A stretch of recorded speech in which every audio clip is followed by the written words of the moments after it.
সেদিন ছিল 18ই ডিসেম্বর বুধবার, আর তার সাথে কিন্তু ছিল আমার পিসতুত ভাইয়ের বউ ভাতের অনুষ্ঠান। তো আমি সেদিন দুপুর পিসি বাড়িতে পৌঁছে গেছিলাম, আর পৌঁছে দেখি সেখানে কিন্তু ভাত কাপড়ের অনুষ্ঠান অলরেডি শুরু হয়ে গেছে। তো এখানে ভাত কাপড়ে যে সমস্ত রিচুয়ালগুলো রয়েছে সেগুলো কিন্তু এখানে পালন করা হচ্ছিল। তো চলো আমার সাথে তোমরাও দেখে নাও যে ভাইয়ের বউকে কিভাবে ভাত কাপড় দেয়া হলো।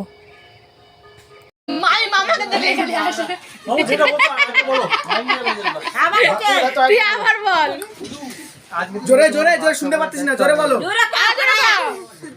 সবাই চুপ থাকো, সবাই চুপ থাকো, সবাই চুপ থাকো। চুপ চুপ চুপ দাঁড়াও, এক সেকেন্ড দাও। আজকে থেকে তোমার ভাত দাও দাও দাও একটা নাম দাও পায়। চলো বলো। হয়েছে আর লাগবে না বলতে, বাবা কথা একটা কথা বলো। আজকে থেকে তোমার ভাত খাবারের দায়িত্ব নিয়ে ও ভাইয়া তুমি কি নিলা? ইস কি খুশি দাদা আমার। তুমি কও আজকে থেকে তোমার জামা কাপড় কাচে রাখতে দাও। হ্যাঁ তুমি কও ওই যে কাপড় দেবো রে দেবা। না না কত তোমার পা ধোয়ার দায়িত্ব আমি আজকে তুই নিলাম। পিঙ্কি তুমি আরে আবার জানোয়ার বলতেছে। আবার কইতে হবে নাকি? হ্যাঁ বন্ধু দাও দাও দাও। হ্যাঁ ভাত কাপড়ের দায়িত্ব একবার তো বলেই দিলাম। আর একবার ভাতের দায়িত্ব দিছিলাম, ভাতের দায়িত্ব নেই। বললি কাপড় তাই হলো কাপড়। কাপড়ের দায়িত্ব একবারই তো বলছে তোরাও পারিস। নে বল, আজকেই তো বলবিস, আজকেই তো বসে মানে বলা। আজকে থেকে তোমার ভাত কাপড় সিঁদুর আলতা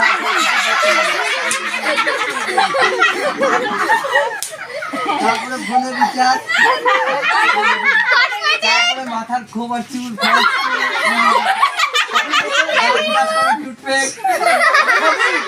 শপিং বলে না, শপিং শপিং এ পয়সা দিব না।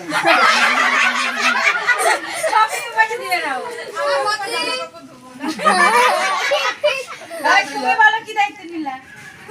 বলো তুমি বড় কি দায়িত্ব নিলা? সত্যি বলো না, তোমার পাঁচ বার দায়িত্ব নিলাম। সংসার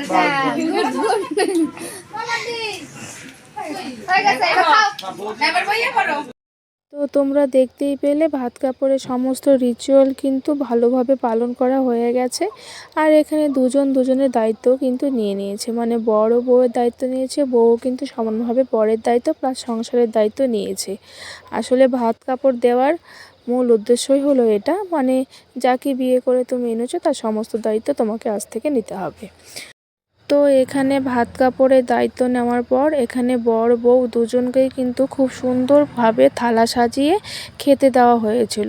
আর আমাদের মধ্যে একটা নিয়ম রয়েছে যে বউ খাওয়া শুরু করার আগে 3টে বাচ্চাকে কিন্তু খাইয়ে তারপর বউকে খাবার খেতে হবে।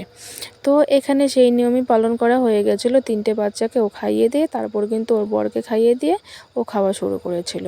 তো এখানে আমরা অনেকেই উপস্থিত ছিলাম, মানে আমাদের যত ভাই বোন মামাতো পিসতুতো ভাই বোন রয়েছে তার মধ্যে কিন্তু আমাদের বোন বা দিদির সংখ্যাই বেশি আর ভাইয়ের সংখ্যা কম।